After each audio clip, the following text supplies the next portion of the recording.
अस्सलाम वालेकुम वरहमतुल्लाहि वबरकातुहू। नाज़रीन, मैं आपकी खिदमत में डॉक्टर अदनान इलियास आपको अपने चैनल में खुश आमदीद कहता हूँ। आज मैं जो टॉपिक लाया हूँ वो ये लाया हूँ कि मादा तौलीद को गाढ़ा करने का तरीका। मुझे बहुत सारे कमेंट्स आए थे बाहर मुल्क से भी, काफ़ी भाइयों के जो व्हाट्सएप पे मुझे यही सवालात पूछते थे। और जो मेरा वीडियो को पहली दफ़ा वीडियो देख रहे हैं वो चैनल को सब्सक्राइब कर लें, राइट का बटन है वो दबा दें, साथ बेल का बटन है वो दबा देंगे। अगली से अच्छी टोटका वीडियो आपको मिलती रहेगी इंशाल्लाह ताला। तो मेरे भाई बात यह है कि पहले मैंने एक वीडियो बनाई थी पहले, ठीक है, वो मनी गाढ़ा करने के लिए एक वीडियो बनाई थी नंबर एक वीडियो अब बना रहा हूँ ये नंबर 2 के हिसाब से, कि क्योंकि बहुत सारे भाई होते हैं जिनका जो मिजाज है, जिनका जो अपने उनके हिसाब होते हैं, उनकी बॉडी लैंग्वेज जो होती है, हरारत होती है, ठीक है, कोई गर्म मिजाज के होते हैं, कुछ सर्द मिजाज के होते हैं, जो सर्द मिजाज के होते हैं, ठीक है। तो इसमें जो है ना मिजाज होते हैं, काफ़ी लोग जो होते हैं एक फार्मूला इस्तेमाल करते हैं तो उसको इससे फ़ायदा नहीं हुआ तो और इस्तेमाल करते हैं। जो बंदा चाहता है कि मादा तौलीद को बहुत ज़्यादा गाढ़ा करना चाहता है तो उसके लिए ये फार्मूला बहुत ज़बरदस्त फ़ायदेमंद है। मैंने इसकी ये वो चीज़ें आपको बता रहा हूँ कि जो आप घर बैठे भी बना सकते हैं। पंसारी की दुकान से साफ़ सुथरा सामान लेंगे, मुस्तनिद हकीम के पास चले जाएं या घर में बैठ के उसको अच्छी तरह अवन दस्ते में कूट लेंगे, छान लेंगे, पाउडर बना लेंगे तो बहुत ज़बरदस्त रिजल्ट है, ठीक है।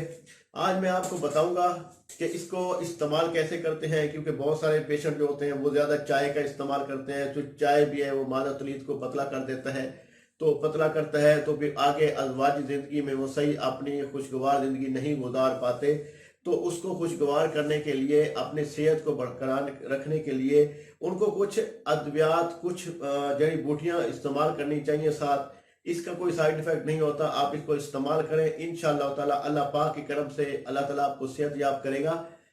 तो ये बंदा पहले तो अपनी खुराकें आप अच्छी रखें, ठीक है, सब्जियों का इस्तेमाल ज़्यादा करें, गाजर, मूली, मटर, ये मोरंगा, स्वांजरा हो गया, ये इस्तेमाल किया करें। ये सब्जियां जो आप पकाते हैं थोड़ा सा इसको बहुत ज़्यादा भात नहीं बनाना चाहिए, बहुत ज़्यादा कच्चा, बहुत ज़्यादा जैसे पक जाता है ना तो हलवा बन जाता है, वैसे ना खाएं। सब्जियों को हल्का सा जो है ना थोड़ा थोड़ा कच्चा होना चाहिए, को जो आपको सेहत के लिए भी अच्छा होता है। उसमें प्रोटीन भी ज़्यादा होती है, वो नुकसान भी नहीं देती और वो गैस भी नहीं करती, तजाबियत भी नहीं करती, ठीक है। उसमें आप देखें कि जो मादा मनविया को गाढ़ा करने के लिए आपको ये फार्मूला बता देता हूँ, ये आप इस्तेमाल करें इंशाअल्लाह ताला, बहुत ज़बरदस्त फ़ायदा होगा। आप सबसे पहले लेंगे कमर कस लेंगे, कमर कस आपने लेनी है कम से कम 30 ग्राम ले लेंगे, ठीक है।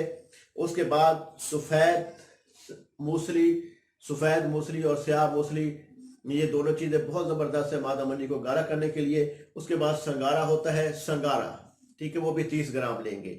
ये 3 चीज़ें आप मुकम्मल इसको अवन दस्ते में डाल के इसको बारीक पीस लें। इसको 1 चम्मच सुबह, 1 चम्मच शाम, चाय वाला खाना खाने के बाद दूध के साथ लें।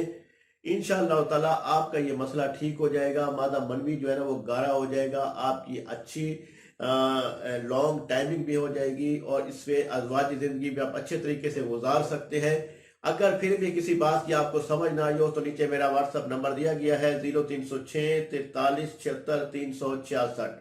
इस नंबर पे आप व्हाट्सएप पे रब्ता कर सकते हैं। अगली वीडियो तक मुझे इजाज़त दीजिए। अल्लाह नेगेबान। अस्सलाम वालेकुम वरहमतुल्लाहि वबरकातुहू।